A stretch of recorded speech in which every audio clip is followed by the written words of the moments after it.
বাংলাদেশে পুলিশের কথা বলতেছি। দেখেন, বাংলাদেশে ক্ষমতা সরকার চেঞ্জ হবে, আসবে যাবে। কিন্তু আপনারা হচ্ছে দীর্ঘজীবী মেয়াদী পুলিশ। যেখানে আপনারা দেশের জনগণকে নিরাপত্তা দিবেন, দেশের জনগণের সেবা করবেন। আপনারা কেন যাচ্ছেন দলীয় পদে?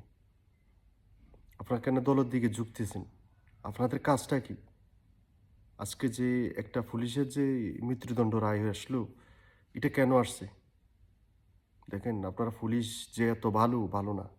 আপনাদের দিন শেষে একটা জিনিস খেয়াল করতে হবে, রাখতে হবে যে আপনাদেরও যে সরকারের পা চাটতেছেন আপনারা, সেই সরকারের মেয়াদ একসময় শেষ হবে।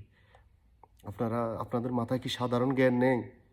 যে মানুষের রাজনীতি আর মানুষের সেবা আলাদা? আপনারা কখন মানুষ হবেন? একটা পুলিশ মারা গেলে মানুষে খুশি হয়। কেন খুশি হয়?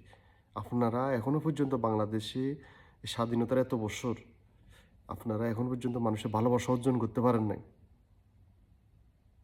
আপনারা এখনো ঘুষ খাচ্ছেন। আপনারা এখনো মানুষকে হয়রানি করতেছেন, গুম করতেছেন। কেন? আপনারা কি জবাবদিহিতা নাই? জবাবদিহিতা আছে।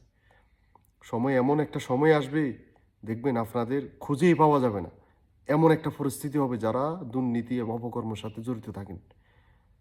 তো সামনের জন্য প্রস্তুত থাকেন। এখনো সময় আছে, ভালো কিছু করেন, মানুষের সেবা করেন, মানুষকে বুঝান, আইনের আওতায় নিয়ে আসেন, যেটা ন্যায়সম্মত।